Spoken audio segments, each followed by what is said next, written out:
We are live, baby. Wait, let's move the mic. We are live, baby. Wild card preview is here. There are 6 games to discuss for Super Wild Card Weekend. Now, I think there's this thing that I saw on social media recently where the NFL supposedly took the Super Wild Card Weekend away, at least the label of the Super part. I'm excited. I am very excited. There are 6 fun games to dive into. Wait for a couple people to get into the chat before we really dive in. But I am amped, guys. I mean, it is always a great day whenever there's, great weekend, whenever there's a lot of great football ahead. And last night was a good start to the long football weekend. We had Notre Dame, Penn State in the Orange Bowl, and then we have Texas, Ohio State tonight, and we have 2 games tomorrow. We have 3 games Sunday, and then the game Monday night, which we're going to break down all of them, not the Ohio State-Texas part, but all of the NFL games. So, like I said, going to go ahead and tweet out that we are, in fact, live, and then dive into, unfortunately, it's not coming up on my phone, but then we are going to dive into the Texans-Chargers game. So, I think we're going to go ahead and do a poll for all of the games in terms of who you guys, in terms of just who the winners are for each game. All right, I guess we're not going to tweet the link out. Didn't come up. But anyway, let's just go ahead and dive right into Chargers Texans. And I want to say, if he watches this later, shout out my guy Mallow for the graphics. They are looking crisp as always. Added the 5 and then the 4, so we added the seed for each game, and then we also added the wild card logo at the bottom. So again, shout out my guy Mallow, as always, a beast. And let's go ahead and break it down here. Chargers Texans. Chargers are favored by 2.5 points. The Chargers are, I think they are a better team than the Texans, especially with how Houston has been playing recently. But I also do think it would be ignorant to just straight up say, well, the Texans have struggled. They're down Tank Dell, Stephon Diggs, and the Chargers are just going to roll, and it's just going to be as simple as that. I think that would be very ignorant, especially to the Texans' defense. And I think these teams actually match up fairly well against each other. I really do. I want to pull up specific numbers that I have for each team. So the Chargers, heading into this game, have done a really good job all year in terms of protecting the football. And Justin Herbert actually only threw 3 interceptions and over 500 passing attempts in the entire 2024 season. That is phenomenal. And the Chargers only committed 9 turnovers offensively all year, which is pretty insane to say. And they actually had 3 games where they had multiple turnovers. So that gives you an idea of how little this team turns the football over. So from that aspect, I think it's going to be relatively clean on the Chargers front. They're also first in points allowed per game. They only averaged 17.7 points allowed per game this year. And like we said, with Jesse Minter going up against Bobby Slowick, I think this game and I think this matchup will ultimately favor the Chargers. But it would be ignorant to just ignore Will Anderson and Danielle Hunter and everybody the Texans have on their defense, whether it's the guys in the secondary like Kamari Lassiter, whether it's Kalen Bullock, of course, the highly underrated, that is not talked about enough nationally, Derek Stingley, against a Chargers receiving core that outside of Ladd McConkey isn't that great. Now, I know Quentin Johnson had a career high last week. He had over 186 yards and 13 receptions, and definitely looked like a first-round pick. But as we've seen over the first 2 years of Quentin Johnston's career, that's not who he is regularly. I think this is going to be a very good game, and this is going to be a very close game, one I'm very much looking forward to. And like we said, I am going to post a poll for every game. The playoffs require a poll for every game. This isn't a little Week 18 Broncos Chiefs against Carson Wentz. So we're going to put a poll up. This is who is winning this game Saturday, 4:30 Eastern. Personally, actually, I'll let you guys get a couple votes in before I tell you guys who I think is going to win the game. But GME says Chargers by 25. I have the Chargers winning. Houston has a shot. I definitely think Houston has a shot. Glad I caught the live stream. Glad you did too. Appreciate you being here. Greg, you have some interesting comments. I'll just leave it at that. Go Pack Go, says Jabri. Do I think Lamar wins his 3rd MVP after All-Pro reveal? Great question. I would say yes at this point. But right now, Chargers, Texans, I'm going to roll with the Chargers. I think they're going to win. I also think they're going to cover. The Chargers have, whenever I look at a team in the postseason, I think the Chargers have less holes on their roster right now based on how they're playing. Now, healthy is a different story, but unfortunately the Texans aren't 100%, and that's something nobody can control at this point. The Texans are also, I know they technically won last week against the Titans, but I mean, you beat the Titans, who are selecting number 1 overall. Congrats. I don't know what to say other than that. They had lost back-to-back games to the Chiefs and Ravens, teams that are very much playoff teams, and they didn't look like a good opponent at all against the Ravens. They lost 31-2. I have to go with the Chargers. Let's get some likes, says Daniel. I would agree with that, Daniel. Good call. I would definitely agree with that. Chargers by 10, says Felipe. Justin Herbert, I don't know why I said Herbert. Herbert versus CJ Stroud, better quarterback. I think Justin, personally. For me, a pick 'em. Both teams are mid. It's every given Sunday. 85% of the chat says Chargers. My Bolts are going to shred. Oh, what's up, Charlotte? I didn't know you were a Chargers fan. My Bolts are going to shred Houston's O-line and get at least 5 sacks on CJ. Interesting comment before CJ. Good luck with that. I agree with what you're saying, though. Maybe aside from the last specific 3 words. But I agree with what you're saying. I think the Chargers are going to win. H. Brazzy says, love you, dog. No, appreciate it. Here's and read Craig Heffley's comments out loud. He had some interesting comments, for sure. It was... Oh, wait, you want me to? Okay, so please scroll up and read Greg Heffley's comments out loud. Okay, I'll go and read one. I'm sure there's one that you want me to read specifically, because I saw one. Let's see, where is Greg Heffley's comment here? Ultimately, I do think, though, from the game standpoint, I do think the Chargers are going to win. Greg Heffley says, can I sniff a fart? I don't know how to answer that. I'm going to say no. I'm in Maryland. Don't think we're going to be able to, make that. And I'm just going to keep rolling here. And then he asks, am I unemployed? No, I'm not unemployed. This is what I do. And that was all he said. And then he has a job for me. I'd be interested to see what that job is. But no, that's it. All right, Raiders, man. What do we do now? Need a video, asks Mitch.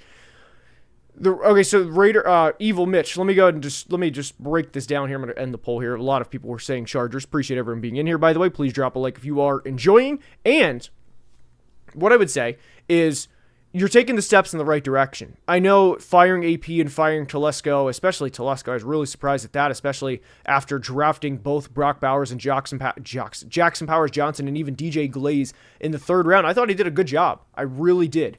I really like the Raiders' 2024 draft class. But there's a report that came out recently that Tom Brady said he wants the head coach and the GM to be in sync. I love that idea. I am very much for that. So, Mitch, we're taking steps in the right direction. It's going to be a long way back. But the steps are, at least as of now, from what we've seen, we're at the ground floor. We're baby steps is how it looks for the Raiders right now. All right, here we go. Next game. This is a game, I have to be honest, guys, I am surprised, especially with Nose Flowers, that the spread is nearly double digits. This is one, if there's ever been a game, as cliche as it sounds, you throw the record books out, you throw everything out before this game, it's this game. It is Steelers-Ravens. These teams know each other well. I cannot believe the spread's near double digits. And I understand the Steelers are coming off of 4 straight losses, and they were 27-13 to the Eagles. They got manhandled in the second half of that game. They were 34-17 to the Ravens. They were 29-10 to the Chiefs on Christmas Day, and it was 19-17 to the Bengals last week. So, I am surprised the spread's this high for a couple of reasons. When the Steelers played the Ravens a couple of weeks ago, whenever they played, yes, the Ravens won by 17. I don't think it was a true Ravens dominated this game and they won by 17 points, where it was, they were up 34-3 and then the Steelers made 2 garbage time touchdowns. No, it was 2 big plays in this game that significantly changed the outcome. Not to take credit away from the Ravens. They capitalized when the opportunity was there. They won by 3 scores. A win's a win, especially over your hated rival. And now you're division champs, and now you're hosting them instead of going to Pittsburgh. Credit where it's due. But the Russell Wilson fumble I'm pretty sure it was Russell Wilson, deep inside the 5-yard line where the Ravens get the ball, and then the Marlon Humphrey pick 6. I don't think that's going to happen again. At least, now, Russ may make a boneheaded decision like we saw last week with the game on the line against the Bengals, when he should have thrown the ball away, and everybody knows that Russ should have thrown the ball away. But in terms of that type of play, in terms of a pick 6 to Marlon Humphrey, I don't think Russell's going to really put the ball in harm's way all that much. And I think they're going to try and really dink and dunk their way up the field from a game plan perspective. And they're going to have their shot plays with George Pickens, and I would be pretty surprised if they don't connect on at least one shot play to George Pickens. For me, what it comes down to for the Ravens game plan defensively, I think it has to come down to we are going to do everything we can to force Russ to beat us. If I am Zach Orr heading into the week, what I want is we're going to load the box. We're going to have 7 or 8 guys in the box. We're going to bracket George Pickens. We're pretty much going to double team George Pickens. We're going to have a safety kind of shade over to his side, and we are going to make somebody else on this team step up. Whether it's Van Jefferson, whether it's Pat Freiermuth, we are going to plug every gap in the run game, and we are going to say to Russell Wilson and Arthur Smith, beat us. And Lamar Jackson, the playoff narrative has a chance to be rewritten this postseason. The chance is there. He's 2-4 lifetime. This point, I don't like bringing it up. I love Lamar, but this point has to be brought up because Lamar, lifetime, 2-4 in the postseason, 6 passing touchdowns, 6 interceptions, career passer rating in the regular season over 102, and in the postseason, it's 75.7. That is a substantial difference. For reference, Caleb Williams this year, I know a lot of people love Dog and Caleb Williams. He had a pass rating of around, let me confirm this. I want to say around 80 this year. No, so I think I'm actually way off on that. Somebody that people love to criticize had a passer rating around 80 this year. I'm gonna go ahead and pull that up. That was poor job by me. Left hand up. I gotta get better at that. But anyway, my point is, Lamar has to play better. For reference, Daniel Jones this year, here we go. Daniel Jones had a pass rating of 79.4 this year. Deshaun Watson had a pass rating of 79.0. Now, I know the pass rating is not the end-all, be-all statistic, but you understand where I'm coming from. Lamar has to be better. And Caleb Williams, by the way, for anybody actually wondering, had a pass rating of 87, so apologies. But my point is Deshaun Watson and Daniel Jones in 2024, for everybody that liked to get their jokes in and their cracks in about how bad they were playing before one was released and before one got hurt, they each had a better pass rating than Lamar Jackson does career in the postseason. Lamar has to play better. And if I'm the Steelers defensive coordinator, by the way, what I'm doing is we are loading everybody in the box. We are sending 3 or 4 guys every play at Derrick Henry. Not just like 3 or 4 guys, like in the sense of like it's a run fit. Oh, okay. You get what I'm saying. You understand what I'm saying? We are having anybody but Derrick Henry beat us. It is going to be everybody all-out assault to get, or not all-out assault, but all-out play. You know what I'm going for. Everybody is going to go to swarm to Derrick Henry every play. And Lamar. And we are going to force Lamar to beat us through the air. We do not want the ground game to beat us. And I know that may sound silly because Lamar just had a 41 touchdown to 4 interception regular season, but he's without Zay Flowers. He's without his number 1 receiver, who was a Pro Bowler. I know some people thought that was pretty controversial. But that's what I'm doing. Now, for this game, like I said, this is a very much throw the record books out because the Steelers can win ugly. And if they can force Lamar to beat them and force him into an interception early and really get in his head, they can win this game. Ultimately, I'm not going to choose the Steelers to win. I want to post a poll here for, this is just straight up, who do you guys think wins the game? I personally think the Ravens are going to win. Very curious as to see where you guys stand. But I think the spread for this game is outrageous to be that high. All right, now a couple super chats. BTJ being 2 votes off second team All-Pro. Appreciate it, Garf, as always. I'm a big Brian Thomas Jr. fan. He's got a very bright future ahead of him. I would be shocked if he's not a perennial 1,200-yard receiver, 9 to 12 touchdown player a year. He'll get his All-Pros in the future. I love BTJ. He's good. Chance, here's a great question from Topher Brown. Chance for some Justin Fields playing time if Russ doesn't play well, paraphrasing. Very, very, I would say very high. Because if you get down 17 points, if the Ravens jump on the Steelers offense is not equipped to come back. The Steelers have to win ugly. And that's why I am usually out on the Steelers, because teams like the Chiefs usually, well, that's probably a bad example for this year specifically, but teams like the Eagles, for example, they lost by double digits. The Eagles can win by pounding the rock and then getting the ball to A.J. Brown and Devontae Smith, and they don't have to play ugly. They don't have to force a turnover and basically pin you to submission and then hope that they can get one last-second drive. The Steelers have to win ugly. So I think there's a very decent chance that we have some Justin Fields playing time if Russ doesn't play well and if they get jumped on early. Speedy, appreciate the super chat. As always, Tom took over the Raiders to stop Mahomes from surpassing his legacy big brain moves. I love the thought of that. I love the thought of that, although I don't necessarily agree. I love the thought of that. I like that. I forgot that they have Mark Andrews. I mean, the one credit, by the way, to Todd Monken, earlier when they played, they got Patrick Queen out of position quite a bit in the second game, and it showed in the second game. And I will stand by the fact that I don't think the second Steelers-Ravens game was a true 34-17 where they just absolutely dominated. But obviously the Ravens played a lot better in that game against the Steelers than they did the first game. And they did not commit multiple turnovers, and they didn't get into a field goal fest, and they didn't allow the Steelers to win ugly. But no, if I am the Steelers defensive coordinator, I am forcing Lamar to beat us through the air, especially without Zay Flowers. All right, let's keep it rolling here. Let's see, has been for a few months. My favorite Viking, Daniel Jones.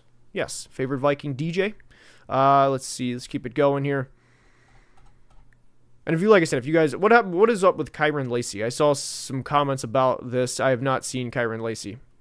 But let's go to Sunday. On to Sunday. We are on to Buffalo. Matt says, first comment that I see about Broncos-Bills. Broncos beating the Bills is not good for the NFL because that leaves the Ravens as the only line of defense for a Chiefs Super Bowl run. And Harbs naturally chokes, says Matt. What's up, Zavala? How you doing? All right, let's discuss this game here. This is a game where the Broncos have to... The biggest thing for Denver entering this game is they cannot afford, and this also very much applies to the Packers, by the way, without Christian Watson, which we'll get to in a second. But the Broncos quietly finished top 10 in the NFL in points per game this year. Their rookie quarterback had 33 total touchdowns. Now, I know there's a lot of Broncos and Bo Nix naysayers. They will point to the Chiefs game against the backups. They put up 38 points. They'll point to the Falcons game, who are not in the postseason and are not a good team, in which they put up 38 points. And they'll point to the Saints game, in which they put up 33 points. But Denver, I'll be honest, I don't think is going to win on the road. I'm generally going to trust Sean McDermott and Josh Allen with the experience, with an overall what I think is a better team. But I don't think this team is as overmatched as some people may think. I think if the Broncos, and I think if Vegas for that matter, ultimately thought Denver was truly that overmatched and overpowered, that this line would probably be 12 or 13 points. So I think with Denver only being 8.5 point dogs, not only, but being 8.5 point dogs in a very tough environment, and the Steelers being 9.5 point dogs, shows where Denver is as a team. They have overachieved tremendously this year. Now, what hurts Denver is losing to the Chargers and losing to the Bengals the way they did in two of the final three regular season games, and then you basically winning by default against the Chiefs backups. But I also don't particularly like the Broncos matchup in this game against a solid Buffalo defense. And then ultimately, I really don't like how the Broncos defense matches up against the Bills offense, because the Bills, if they basically say, hey, we want to have Khalil Shakir go against Pat Surtain every play, or the Broncos rather say, we want to go Pat Surtain against Khalil Shakir every play, or Keon Coleman, or whoever, it doesn't matter. That doesn't matter for Buffalo, because they can beat you with James Cook, who, by the way, had nearly 20 total touchdowns this year. They can beat you with Josh Allen, who, again, was playing at an MVP level. They can beat you with whoever they want. And it's a little different for a team if Denver was playing a team like the Minnesota Vikings, who have Justin Jefferson, and then they'd have to rely more on Jordan Addison, TJ Hawkinson, for example. Or with the Rams, if they wanted to blanket Puka and then have to rely on Cooper Kupp and Kyron Williams and everybody else, for example. So I think this game, from a roster standpoint with where each roster is, I think it definitely favors Buffalo. I don't think Denver is hopeless in this game by any means. And I think this game's going to be really good. I think this is going to be the appetizer for what is going to be a great Sunday. And for anybody that says Denver absolutely has zero chance in this game, I think is pretty ignorant to what Denver has accomplished this year. And again, I don't think they're going to win. I don't want that to be the takeaway. But if I had to give a score prediction for this game, I think it'll be 31-24 Bills. Now, I do want to toss a poll for this game. See where, I would imagine most of us are going to be on the Bills side, but I do think it would be pretty ignorant to just say that, well, Denver's going to lose because they have Bo Nix and leave it at that. But the matchups don't favor Denver. The game being in Buffalo obviously favors Buffalo. That's very fair to say. The crowd is going to be rocking. It's going to be a tough environment for Denver to go in and win. All right. Why does no one talk about Nick Sirianni as coach of the year? Because of Dan Campbell and Kevin O'Connell. That's the honest reason. Broncos country, let's ride. I love that. I don't think the Lions are healthy enough even with the bye. I think the Lions will be fine personally. But we'll talk about Lions next week, and probably after a couple once we get done these games, then we'll go through everybody else. All right, Zach Allen should have made the Pro Bowl and All-Pro first team over Chris Jones. Spicy take. Zach Allen did have a tremendous year. He did have a tremendous year. KOC Coach of the Year easily. I don't know, man. I don't know at this point because Dan Campbell swept KOC 15-2. All right, we have Packers, Eagles, and not surprisingly, a lot of people voted for the Bills to beat the Broncos. Although, again, like I said, I think it's going to be a lot closer than people initially think. And if, like I said, if you guys are enjoying, please drop a like. Helps the stream tremendously. So hopefully you guys are enjoying. And let's keep it rolling here. Let's keep it rolling. Jim Harbaugh better than Sirianni in that debate. We'll see. Sirianni proved last year was a fluke. I agree. All right, here we go. Packers, Eagles. Eagles favored by 4.5. This game is, to me, going to be dictated by really the first 2 or 3 possessions on each side, because there's a chance from Vic Fangio with Matt LaFleur's offense, especially with Christian Watson out, that with no true field stretcher, the way that they love to use Christian Watson, and for the defense to always have to account for Christian Watson, because if you don't, then they can take the top off the defense, and everybody knows he can be good for a 40 or 50-yard play per game. But where I worry for the Packers is if they get condensed, they get down early, the Eagles kind of dictate the trenches, especially on offense, this could get ugly quick for the Packers. This is a game Green Bay cannot slip up. They can't have a slow start. Now, Philly was notorious for slow starts throughout most of the 2024 regular season, but this is a game that I really think favors Philly matchup-wise, especially with Jair Alexander out. That is obviously a benefit to the Eagles. When you look at this game, the Packers also have struggled to routinely get after the quarterback with 4 pass rushers in 2024. They had a down year across the board, whether it was Rashawn Gary not living up to the player that he once was a couple of years ago, whether it was Lucas Van Ness unfortunately looking like a draft disappointment a couple of years in. We have a mock draft coming out tomorrow in which we actually talk a little bit more about that, so be on the lookout. Mock draft release, 10 a.m. Saturday. Be there. There's also the factor that Evan Williams, missing him, has hurt Green Bay. And I look at this game, Jalen Hurts cleared concussion protocol. If I am Kellen Moore, the Eagles offensive coordinator, I am doing everything I can to build Jalen Hurts' confidence back up early and often. I don't think the Packers are going to consistently be able to get after the quarterback, especially with their lack of pass rush and especially against the Eagles offensive line. The Eagles offensive line is one of the best in football. And Jalen hasn't played in a couple weeks.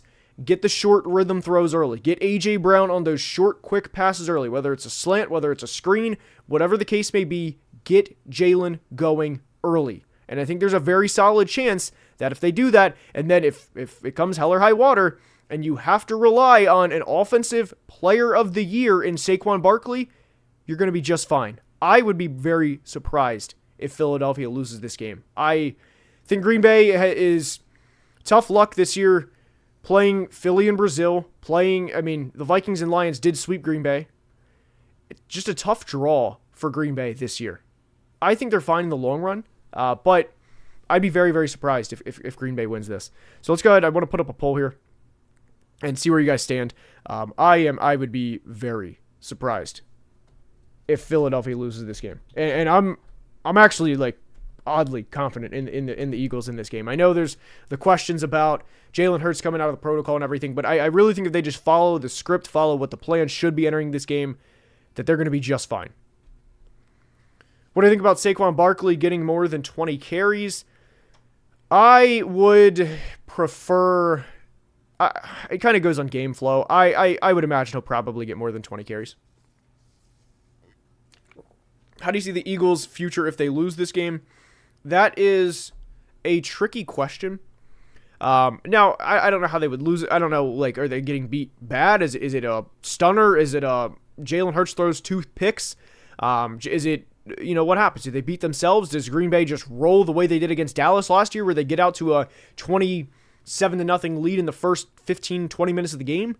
A lot of questions. But if they lose close and it's just a normal loss, not a Dallas-type loss last year, they'll be fine. I think they are one of the most talented rosters in the entire NFL. They're a 2 seed for a reason, and they won as many games this year as they did for a reason. Now, if they get blown out, there's going to be a lot of questions around Sirianni, and I'd still be very surprised if they just said, even if they get blown out, which I don't think is going to happen, I'd be surprised if they just fired him after this game. I'd be very surprised. Daniel, appreciate super chat. As always, Bird's going to cook the Packers. That's where I stand on this one. This is where I stand on this one. Greetings from Germany. What's up? That's awesome, man. What is up? Are we getting bad Jalen Hurts low-light montage? I don't think so. The Packers can't consistently get after the quarterback. It's going to have to be an Edgerrin Cooper takeover game as a rookie in his first career playoff game. I think that would be awesome. I think that would be awesome. I love Edge Cooper, but I would just be shocked. All right, let's see here. Is Sirianni underrated? I don't think he's underrated personally. Well, it depends. He's underrated in the fact that people do this thing, and it drives me insane. People do this thing where they like to dismiss Nick Sirianni, and they're starting to do this with Dan Campbell a little bit. I've seen this pushback on, and this is mainly on Twitter, by the way. This is not something where you have a real-life discussion with somebody. I've seen this on Twitter. But people do this thing with Dan Campbell where they say, what does he actually do on game day? And it's specifically praising Ben Johnson and Aaron Glenn. And they do this thing with Sirianni where what does he actually do with Kellen Moore and Vic Fangio? That is ridiculous. So I would say in that sense, Sirianni's underrated. But in a normal, like not Twitter, very just weird discussion, no, I think he's fine. I think he's properly rated. But again, that's very specific, and that's just me being online probably too much. All right. Let's see. Hurts is going to hold the ball for long periods of time. That'll create multiple turnovers. That's the Packers' key to win. That is the Packers' key to win. That is the Packers' key to winning this game. All right. Let's go and end the poll there. A lot of people chose the Birds to win that one. All right, let's go. Here we go. We have Commanders Bucks. There's a lot of rematches this week, by the way. Now, obviously, Steelers Ravens is technically a rematch, obviously, but Commanders Bucks played back in week 1, and the Bucks are favored by 3 points at home. Now, I think it is worth noting that each of these teams are very, very different from the teams that we saw back in week 1. Tampa won 37-20. They are a completely different team now than they were back then. And since the bye week, the lowest amount of points they've put up in a game is 24 points against the Cowboys. They have had over 400 yards in every single game as an offense since week 12, except week 18, which was against the Saints. The Bucks are clicking on all cylinders. And by the way, if you have been in the weekly previews every week, if you have watched from all the way back in like week 4 or 5, when I said there was a chance that I think Tampa would start out 4-6 and then make the postseason, we're here. We acknowledged way back then that they had a brutal schedule at one point because they had the Ravens, the Falcons, Chiefs, and 49ers in a 4-game span, mainly the Ravens, Chiefs, and 49ers there, but anyway. And then they had a bye week, and then off the bye, they had the Giants, Panthers, Raiders, Chargers, which they played phenomenal in that game. The Cowboys, they lost, and then the Panthers and Saints. So we've been talking about this path for Tampa for months. And if you have been in the chat, also, by the way, then you know that there was a running joke for a little bit because I was picking against the Bucs when they were playing the Ravens, when they were playing the Chiefs, when they were playing the 49ers before the 49ers got really, really, really banged up, that I hated the Bucs. But the Bucs are clicking on all cylinders. Baker Mayfield quietly threw for over 40 touchdowns this year. He threw for 41. He had 4,500 passing yards, had over 400 completions. Most importantly for Tampa, not most importantly, but I did at least want to acknowledge it, Mike Evans got his 1,000 yards last week, which is awesome. Everybody was rooting for that, except fellow NFC South teams. But Bucky Irving, tremendous rookie season, over 1,500 total yards for the Buckster. Rachaad White, over 1,000 total yards as well. And just an all-around fun year for Tampa. And when I look at Washington going on the road, I think there's a little bit of a difference between Jaden Daniels in his first career postseason start against a Todd Bowles defense. And I'll be honest, I have a lot of questions about Todd Bowles as a game manager in terms of like the clock and everything, in terms of how he goes about those situations, and that's come up before, and Bucs fans know that. But when you look at strictly from an X's and O's standpoint, the Commanders have won 5 in a row to get into the postseason. Jaden Daniels will probably win the Offensive Rookie of the Year. He finished the year with 25 touchdowns, 9 picks, also added nearly 900 rushing yards and 6 rushing touchdowns. I think this is going to be a very high-scoring game, but I would be pretty surprised if Tampa fumbles this one and loses at home. And what I think still has to be remembered is, even if you are a sad Commanders fan after this game and if the Commanders lose, what I think has to be remembered is, if you would have said 6 months ago, hey, we're going to go 12-5, Jaden Daniels is going to have 31 total touchdowns, does it matter? Does it actually matter what transpired after that? And the answer is no. So I think Tampa's going to win this game. I think Tampa is a very solid team. Definition to me of a team heating up at the right time. And I know that's kind of ironic that I say that Washington has also won 5 in a row to get to the postseason. But Tampa has won every game since week 12 with the exception of the Cowboys game. And when you look at Tampa's losses, their losses were to teams where quarterbacks were sitting back and really picking them apart. Whether it was Cooper Rush recently, more recently than anybody. And even in that game where they lost to the Ravens, Lamar was doing a really good job inside the pocket. And then Kirk, of course, went off multiple times against this team, especially that big Thursday night game back in week 5, 36-30. The Falcons won that game. I don't think Jaden Daniels is going to do that against Todd Bowles. I think he's going to want to get out of the pocket, use his legs, and that's a big part of his game. Great season for the Commanders. I think it's going to be close. If I had to predict a final, I think it'll be something around 30-27. So I'm curious where you guys stand on this one. Commanders and Bucs. Can't wait for Lattimore versus Evans. Great call out, James. Great call out. This could be the last time we see those two square off. So definitely a great call out there. But curious to see where you guys stand on this. All right.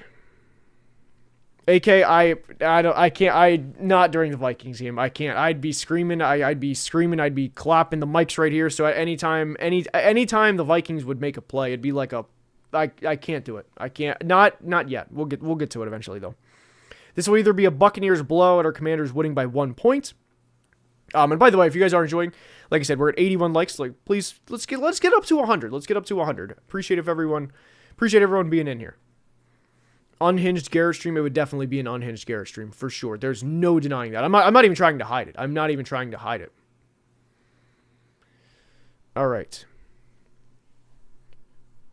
60. This is the closest one we've had so far. I would imagine that Vikings Rams will also be pretty close in terms of the polls. But I do think Tampa's going to win. I do think Tampa's going to win. Chris Godwin, T. Higgins, Patriots 2025. If they're a serious franchise about Drake May developing, they should do everything they can to make that happen, especially T. Higgins. Now, Chris Godwin's in a little bit of a different situation because I think there's a bit of a loyalty aspect. Godwin's already been paid. He's already been in the league for several years. He will be 29 next year. there's a little bit of, it's just different with Godwin than it is T. T hasn't been paid. T's also going to be in a situation where his teammate is going to get probably anywhere from $6 to $7 million more per year at the same position, which could definitely create some friction. If you know that, that's when agents come into play and everything. It would definitely be the Patriots should do whatever they can though to get T. Higgins, whatever they can. All right, Bucks win the poll 62-38. That was definitely more even than we've had so far. All right. Oh, we got up to 100 likes. Let's go. All right. Now we have Vikings-Rams. So first thing, there's two things that I'm actually going to note here. One, this game is being played in Arizona.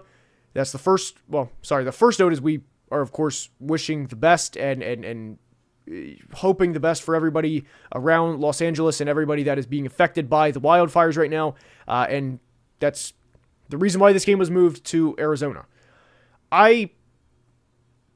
That has to be brought up because I think there's going to be a effect from a fan standpoint, because I think there's a lot of Vikings fans that would rather travel to Phoenix than they would Los Angeles. And it's also, I know there's a lot of, in the North, they call like people that moved in the South, they call them snowbirds is what the term is. There's a lot of people that regularly go from like Minnesota, North Dakota, that area, Wisconsin, to Arizona in the winter anyway. So it's pretty common flight from the Minneapolis airport, MSP, out to Phoenix. And the reason I bring that up is because there's a very real chance that this is pretty close to a Vikings home game. And that's going to not favor the Rams, of course. Now, what has to be brought up is Sam Darnold. Sam Darnold has to be brought up. And Sam last week was bad, was very bad. I was extremely frustrated with Sam. And what also has to be remembered is the Rams are coming off a week of rest. That's two big things entering this game. Is, yes, everybody's hurt at this point, but if you have an extra week of rest at this point, that makes a big difference. And this game these teams matched up back in week 8. I think it is absolutely worth noting that midway through the game, Christian Darrisaw, Pro Bowl Vikings left tackle, guy that was on an all-pro pace this year, or at least that type of season. He was having a Trent Williams type year. Tore his ACL and MCL, done for the year. Now the Vikings traded for Cam Robinson a couple weeks later, but that was a huge, huge factor in this game because David Quessenberry, the Vikings backup tackle, is nowhere near even the player Cam Robinson is. And in the second half, Jared Verse got going. Jared Verse was, as much as I like Jared Verse as a player, he was not playing at the level that Darrisaw was at offensive tackle in the first half. And Darrisaw was playing phenomenal against Jared Verse. And he was really holding his own against him. And really, it was I would probably say one of Verse's welcome to the NFL moments was going up against a tackle of that caliber. Because it showed. Second half, different player. Rams took over. Rams win. Also, the face mask for anybody that wants that brought up. But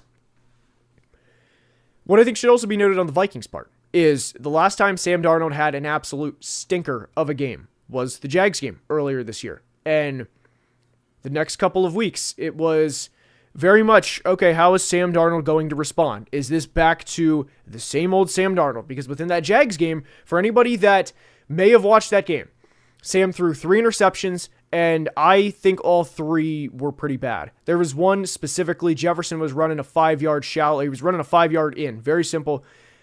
You could see from the TV angle, this didn't even require all 22 to see, but you could see Darnold locked on to Jefferson and did not, like, he just locked on. He just locked onto him. Two Jags defenders in the area just closing in the whole time because they can tell from a mile away that Darnold was going to Jefferson. And he threw a pick. It was just an easy one. There was another one in the red zone. There was another one where he was going across the back of the end zone. He threw an interception. And then there was one in the corner where he needed to lead Jefferson to the other side. He didn't. He left the ball kind of open, and it was picked off. But the reason I bring that up is the Rams secondary at the corner position is not that great. And there's a very real chance that KOC early in this game wants to get Sam Darnold going and really wants to establish a rhythm, get the confidence back, especially after how bad last week was.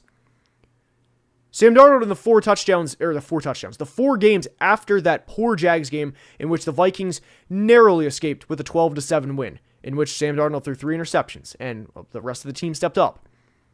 He threw 11 touchdowns to 0 picks in the next 4 games, and the Vikings won the next 4 games. That is the type of bounce back that can happen for Minnesota in this game. It is also worth noting that the next 4 games were at Tennessee, at Chicago, home against Arizona, and home against Atlanta. But, he bounced back. He had 11 touchdowns to 0 picks. Now, for the Rams, this is a game where I look at this team, and I think they can play at a really high level. They are my dark horse to go to the NFC Championship game. Wouldn't surprise me at all. Maybe even go to the Super Bowl. But I think it's also worth noting, and I'm not going to include last week in this because it was all backups. It was against the Seahawks. Jimmy G's not playing in this game. Blake Corum also fractured his forearm. He's not playing in this game. I'm not including last week because that's irrelevant to where we are now. Jimmy G is not playing against the Vikings. The previous 3 games, the Rams put up just 44 total points. They only had 1 game with 300 yards of offense. And there's one wild card in here that nobody knows, and that's how the Rams are going to respond off an extra week of rest. And like we said earlier, there's a big difference with Cam Robinson at left tackle versus David Questenberry in the second half when the Rams really, really started to get going. And also within that game, what I think is worth noting is the Vikings fell asleep. They got off to a really, really hot start. And I want to say over the next, the first quarter, they had 140 yards. I remember pointing this statistic out multiple times. And then in the second and third quarters, they had something like 7 total yards combined, or 37 total yards combined. It was something outrageous. And then in the final quarter, the fourth quarter, they had 120 total yards. The Vikings can't fall asleep for half the game. They hopefully don't have a tackle like a Brian O'Neill or Cam Robinson get hurt midway through the game. And if they contain Puka, they can win this game. They really can win this game. And I think it also being in Arizona undoubtedly favors Minnesota more than it would being played at SoFi. So we're going to go ahead and post a poll. I am very, very curious to see where you guys stand on this one. The Rams, to me, like I said, I think when they're at their peak, they can go to the Super Bowl. They can. But they haven't been at their peak in over a month. We're January 10th. They played the Bills on December 8th. So I'm very eager to see how each team comes out and plays. Especially Sam Darnold in the biggest game of his life. If Sam Darnold has a game anywhere close to last week, see ya. Good luck. Thanks for everything. Thanks for winning 14 games. Not for nothing. I'm not going to say that because I'm not going to say that. But thank you for winning 14 games. Good luck. But if Sam comes out, plays well, 3 touchdowns, Vikings win a playoff game on the road, Kevin O'Connell beats Sean McVay, beats the predecessor, he beats him, we're having a different conversation. But I do think the Vikings can win this game. It's going to be fun seeing a KOC McVay reunion / coach off. Agree. All right, there's a couple super chats I want to get to. Speedy, as always, appreciate it. Coop and Puka were surprise actives for that, and the Vikings were coming off a short week. I think the Vikings have a better defensive showing. I am glad you pointed that out, and I couldn't agree more. I could not agree more. That was also a game, by the way, and this is something that I think has to be factored in for not only that game, but this game. I've said it before. This is going to sound like just peak, just like victim copium, we should have won that. We shouldn't have lost that game because. But I absolutely hate whenever teams play division games on Sunday and then play another game on Thursday. I can't stand that. The Vikings did that. The Steelers did that with the Ravens a couple weeks ago. I can't stand that. But that is absolutely worth noting. The Garf, if Darnold melts down again, cash will vanish. You're 100% right. This is not an exaggeration to say. There's probably 100 million reasons why Sam Darnold needs to show up in this game. There's probably 100 million reasons. Because if he has another bad game, I really don't doubt Sam Darnold getting a $100 million contract. If Darnold 3 touchdowns, 280 yards, looks great, Vikings win on the road, postseason game. And then even next week, whoever they would play, presumably Detroit, if they would have a 30-plus point game, Darnold looks good again. If the defense gives up 35, you put up 31, you can't really do much about that. So there's a lot of reasons for old Sam Darnold to play well in the postseason. How am I doing yesterday? Penn State, Notre Dame. That was, I don't know if you guys know this, but I am a Penn State fan. That was just I was really, really hot with Drew Aller. Really hot with Drew Aller because Vikings, by the way, are going to win the poll 56-44. And I'm going to see what the final vote. It looks like it was 56% to 44%. But no, with Drew Aller yesterday. It was ridiculous just in terms of the reads, the processing. He needs to go back for another year. I'm fine, by the way. But it was I'll say this too as a Penn State fan. There's definitely a big part of me that would rather have lost to Notre Dame than rather losing in the Natty to Ohio State. So I don't think Penn State would have beat Ohio State regardless. Everybody has forgotten about Kyron Williams, but I promise he still is a dog. He is, but I think it's also worth bringing up that the Vikings' run defense is phenomenal. That is definitely two Titans clashing. Is Kyron Williams versus the Vikings' run defense? But I agree with what you're saying, AK. I definitely do agree with that. All right. Let's see what else we have here. No one has talked about Kyron Williams quietly has 1,200 rushing yards and 12 plus touchdowns. Agree. I do want to talk about one thing real fast here. Shout out to All-Pro Zach Bond. That's what's up. Carson Beck also transferred to the U. I did see that.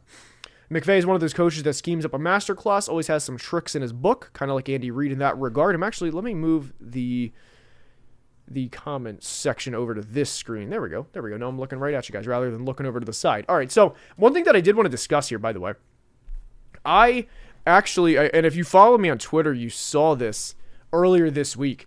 I didn't want to bring this up till after we were done discussing because we're yapping now, guys. We're yapping. It's Friday afternoon. Football is here. Playoff football is here. I am amped. I am very amped for this weekend. But if you guys do follow me on Twitter, then you saw this. I tweeted earlier this week, I think it was Monday or Tuesday. I tweeted that I was going to the Vikings-Rams game at SoFi. And I have not been to a game in over 3 years. It was Vikings-Ravens back in 2021. Jefferson had a big day that day. He had the first touchdown. He had like a 50-yard touchdown. It was pretty awesome. And it was a good game. Vikings lost. Mike Zimmer blew a lead. Who would have thought? But the game moved last night is when it was officially moved. And I'm not going to Phoenix to go to the game. But it was obviously like I feel for the people. That's the first and foremost. But it was like, damn, I had the plane tickets bought to go to LA, and fortunately I didn't buy the game tickets yet. Shout out Game Time is where they would have been bought through. Game Time, of course, the best ticketing app known to man. But I was scheduled to go to this game, and because we do the weekly recaps, we do everything on Sunday night and Monday. I don't go to many games. So that was going to be the first game in years that I actually attended, because the weekly recaps, they take priority over going to games. That's just the reality. That's just where I am. I mean, that's just where I am with the job, with the channel. So I was looking forward to actually going to this game. We were going to fly out Sunday and then fly home Tuesday. That way I could still put out a video Tuesday, and I could just release it at the airport and then be back in time for a Thursday video and then Saturday. I mean, that's how the job goes in terms of this. And I'm very fortunate and very grateful to be able to do what I do for a living. And I'm very, very thankful to be able to do that. But I was looking forward to SoFi so much. But that's all good. W ad plug, absolutely. Game Time, Game Time, 100%. But well, there's other games to go to. There's other games to go to, and like I said, more importantly, it's the people in Los Angeles that's lives and families are being affected. But I know some people probably saw that on Twitter, so I did at least want to acknowledge that. Honestly, I think Tyler Warren could have almost as good of a rookie season as Brock Bowers. I'd be surprised strictly from a volume standpoint. I'd be very surprised. But he's close to him in terms of a caliber of prospect. I really do like Brock Bowers a lot. All right. I think any NFL fan owes it to themselves to at least one game. I would not want to go to a bunch of NFL games a year. There's first off, the cost is a lot. And that's why that's why it was like it's not the cost, it's more so just the recap and then everything else that goes into it, although the cost definitely plays a factor. But I kind of just said, I was like, look, I haven't been to a game in 3 years. Like, I want to go. And it actually lines up because the Vikings were playing on the Monday night. Like, they were the lone team, and I could afford to, like, fly out Sunday, not miss much of the Broncos-Bills game, still be in front of the TVs for the other games, and then go Monday night. But it didn't work out. It is what it is. All right, let's see here. I really want to go to a Packers game in Lambeau. I have heard questionable things about Lambeau. I mean, like, obviously the history is there. If the Vikings at all, I will swim the Mississippi from Minneapolis to St. Paul. Wouldn't that be froze this time of year? Wouldn't that be froze? I feel like that's not salt water, so it would be froze, right? I feel like, right? Anyway, Garf, appreciate it. Who would you say has been the biggest disappointment from the 2024 draft? So, appreciate the super chat, Garf. This is honestly a pretty generational draft class. I know people hate that word, and I understand. But in terms of talent, you look at the top. They're talking about Marvin Harrison being a disappointment despite having 800 yards as a rookie. That's what you need to know from the 2024 class. I'm not saying Caleb Williams is a disappointment 1 year in. Maybe relative to where people thought he would be. But if you look at his body of work, I thought he was fine. Honestly, I think you'd have to go to the second round for real, like, disappointments, because I thought everybody in the first round was fine.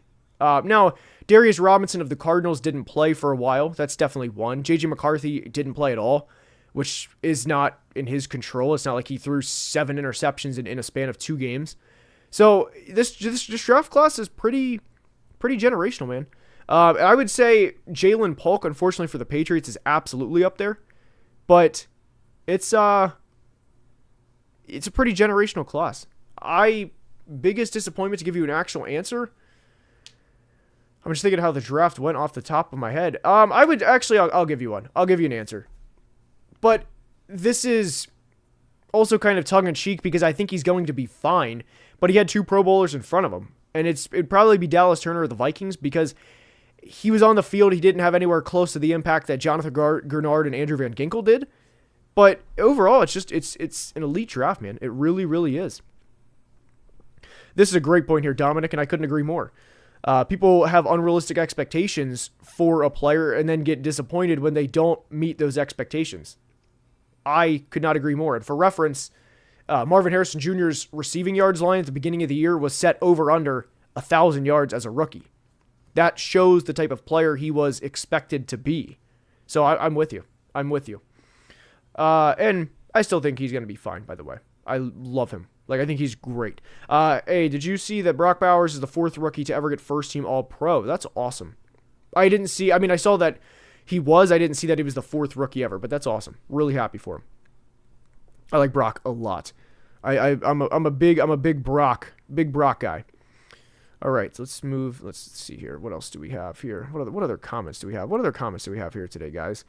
MHJ had the same amount of TDs as Fitz and Bolden in their rookie years. That's Jacob. That's a great point. I'm gonna actually remember that. I will remember that, especially whenever we talk about him this offseason. Whenever we talk about, Marvin Harrison Jr. is a draft bust. He's fine. As a Panthers fan, Leggett is a bum. That would probably be, yeah. That's a good call out right there, Cooper. By the way, that's a good call out. That's definitely a good call out there. Did KOC lose Coach of the Year Week 18? I would say yes. I would say, and I know you said KPC. I know what you meant. I know what you meant, Alex. And then you even clarified a couple comments down. No, I would say yes. It's unless they beat the Lions in the playoffs, I think he did. All right, Hawks sticking with Geno.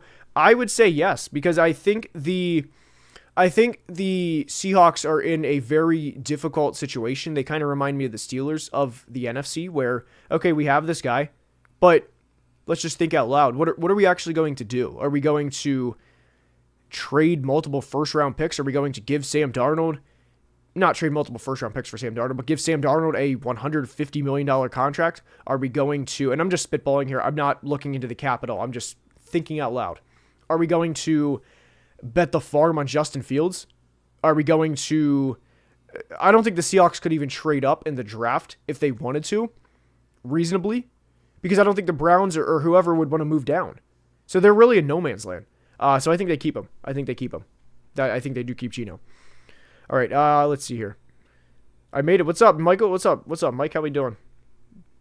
Can you think of any late round draft steals that stood out to you this year? DJ Glaze has been good as a third rounder, but I'm sure there are others. Yes. Bucky Irving is by far, I would say, he's one of the bigger draft steals. We did a video not too long ago on draft steals, and I made sure to specifically include Bucky Irving on the thumbnail because I love the Bucks creamsicle uniforms. So I definitely made sure to include Bucky within that one. But I also want to, who else did I have on the thumbnail? Tyrone Tracy's another good one. Dominic Pooney. And then Tarheeb Still for the Chargers. Those were the guys that I had on the thumbnails. Also, Malik Mustafa from the 49ers is a guy I like a lot. So those are definitely draft steals. All right. Bro actually replied. Appreciate it. No problem, dude. No problem. Glad everybody's in here. Glad everybody's having a good time. Let's see here. W content. Appreciate it. Appreciate W super chat or W stick. I don't know. Super chat stickers. Same thing. I appreciate them all. W sticker. Whatever. You get what I'm saying. All right. Bucky Irving will be a lifetime Buck. They love him more than Mike Evans. There was actually, I saw this. I've never been to a Buc-ee's gas station, or I think it's a gas station. I know that it's like it's a whole store along with it. I've never been to a Buc-ee's, but there was a Buc-ee's logo that somebody made, and inside were like whatever the mascot is. I don't know. Is it a beaver? I don't know what it is, but they had Bucky Irving's face on it with Buc-ee's on top. So if I were a Bucks fan and if I lived in Florida, I would definitely get one of those sweatshirts. That was awesome. All right, let's see here. All right, this is an interesting chat here. Appreciate the super chat. I took out a second mortgage and put down $400K on the Broncos winning. Am I cooked? I'm going to say, first off, gamble responsibly. Second, first off, I hope this is a joke. Second off, gamble responsibly. Third, if you have it like that, good for you. Fourth, I would not ever recommend putting that much on a game. Fifth, are you cooked? Probably yes. I just don't think they're going to win. Let's see. Who was what is that? DPOY? I think Pat Surtain's the favorite right now. It's been an overall down year for DPOY. It really has. Because there's no, 4 forced fumble, 18.5 sack player. Probably go with Surtain. Though. All right. No, I know it's definitely a joke. But for legal, definitely have to say, hope it's a joke. For sure. All right, let's see here. If the Jags, do you go Mason Graham or Will Johnson if both are available? We may have a mock draft coming tomorrow that answers that exact question. You might have to watch to find out. Hypothetically, I may have taken Mason Graham. Hypothetically. All right, let's see here. Let's see. There was. Do you think Browns draft a quarterback in April or wait until Carson Beck in 26? Okay, so not Carson Beck unless he has just a substantial jump from where he was this year because I was not a Carson Beck believer. At all. I'm not a Carson Beck believer at all right now. Now, regarding the Browns at 2, again, we might have that in tomorrow. I don't want to reveal the entire mock. I really don't. And then, I'm a Seahawks fan. Who did you have us take? I don't want to reveal the entire mock. Although I will say, it came out that Deshaun Watson re-ruptured his Achilles today, and I did the mock like a half hour before. I recorded the whole thing a half hour before that came out. Although I don't think it changed anything. I think the Browns are going to go for the pro market, regardless. That's where I stand on that one. All right, Nick, appreciate the super chat. Oh, we got another big loan here. 5th mortgage on my house for Drew Aller to be drafted 1st overall. I have 5 kids.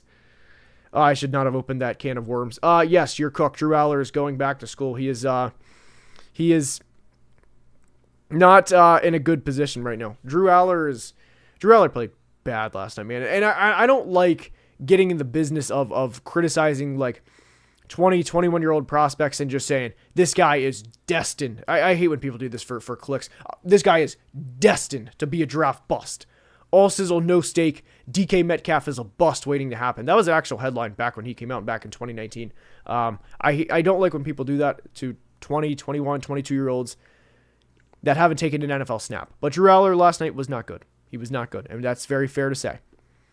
All right. Let's see here. Appreciate it, Wes. Appreciate you being here. Glad you're joining. Sam, I get what you're saying, though. I do get what you're saying.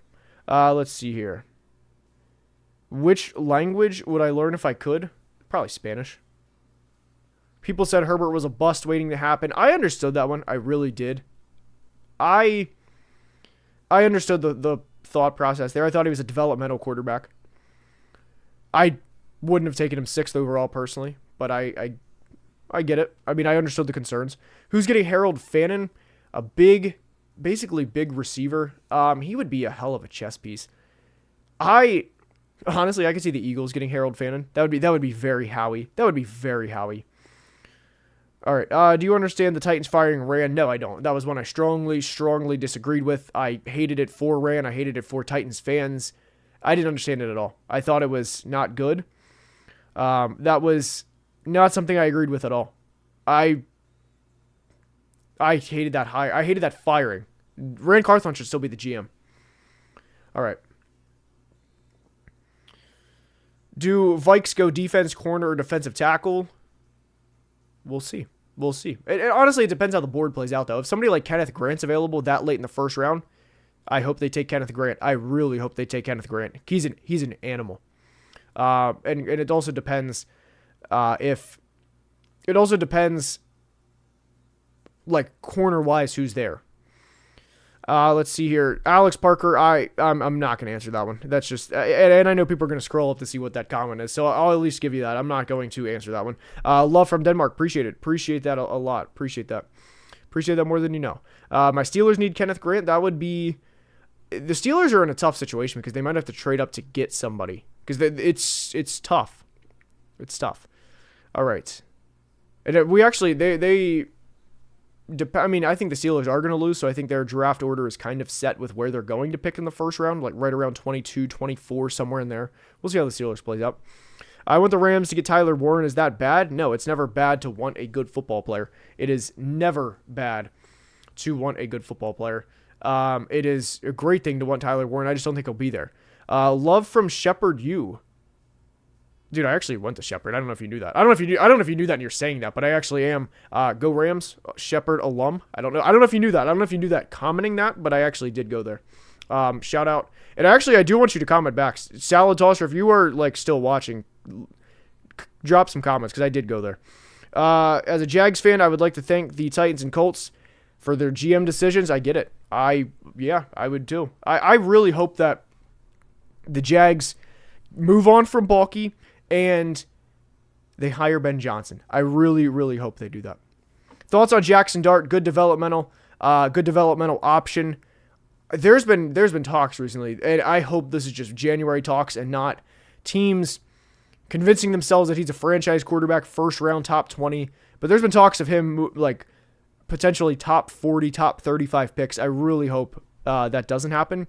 I think he's a mid-round quarterback, and he's a guy that you can develop and hopefully just have a solid backup quarterback. All right, let's see here. Am I a Tyson Bagent fan? Yes. Go. Yep. Tyson Bagent, Agent Bagent, baby. Yes, we're absolutely. All right. Let's see here. Okay. Heard you say you went there in another stream. Yep. Go Rams. That's what's up. JJ McCarthy to the Giants. I would not want to trade JJ personally. I would not want to trade JJ. That was who Kevin O'Connell wanted. And I'm also, there's a couple of teams and coaches where I'm just, if they do it, cool. And we'll kind of discuss later. Right now, I'm under the belief that if Kevin O'Connell says JJ's the guy, I believe in JJ, especially with what Sam Darnold did this year. I'm going to trust Kevin O'Connell and just leave it at that. Just leave it at that and just see what Kevin O'Connell does and go from there. I'm not going to question Kevin O'Connell. Now I'm going to question other teams in terms of what they're doing based off their track record. Like, hey, what is Shad Khan doing keeping Trent Baalke when Ben Johnson is right there? And I know what he said in a press conference that basically they'd move on if they needed to, but we'll see. Appreciate the content. Love from Toronto. Appreciate the first super, Alex. I really do. Good luck to your Vikes. We'll need it. We'll need it Monday. I really do. Really appreciate the super chat. All right. JJ McCarthy became your bridge quarterback. What? He would no. He's fine. JJ's fine. Why do you think Ken Anderson, Boomer Esiason, snubbed from the Hall? They dominated a run heavy era. I'd have to look into like actual like stats and all pros and everything. My guess is they're probably in a situation similar to Phil Rivers, probably not enough like Pro Bowls and everything of that nature. Although I think Phillip Rivers will eventually get in. But also no championships. That's the big thing, especially with Super Bowls from that era, is championships. Best fit for Aaron Glenn as head coach. I wouldn't be surprised if Glenn comes back. I wouldn't be surprised. Glenn right now, Chicago would be a good fit. Good defense. Good defensive pieces, I'll say that. Good defensive pieces. I would not want Aaron Glenn to go to New England. I would like him in Chicago, though. I think that would be a chance to really install firepower in a defense again. Raiders, I think, although I don't think the Raiders would want to hire Aaron Glenn because they just got rid of AP. I think they'd want to go offense. We'll see, though. Saints, I think that's a good call out there. That's a good call out there. That's actually a really, really good call out there. Like the channel, keep it up. Appreciate that, Benjamin. Appreciate that more than you know. Appreciate it, guys. All right. Chicago needs an offensive guy for Caleb. That's very fair. That's very fair. I actually, the more that I think about it, New Orleans makes more sense for Aaron Glenn than Chicago. Vrabel to Raiders, I'd actually be very surprised if it's not Vrabel to Patriots. But guys, that is going to wrap up today's stream. Hopefully you guys enjoyed, and that's going to be the wild card preview. We will be live tomorrow morning, Saturday, 10 a.m. Eastern. Mark your calendars. Mock draft, first one of the season, and I will catch you guys next time. So definitely we'll be live next Friday for the divisional round preview, but I don't know if we'll go live at times throughout the offseason for sure. But right now I like the weekly Friday 3 p.m. stream. So like I said, hopefully you guys enjoyed, and as always, until next time, please be safe and have a great day. Love you guys.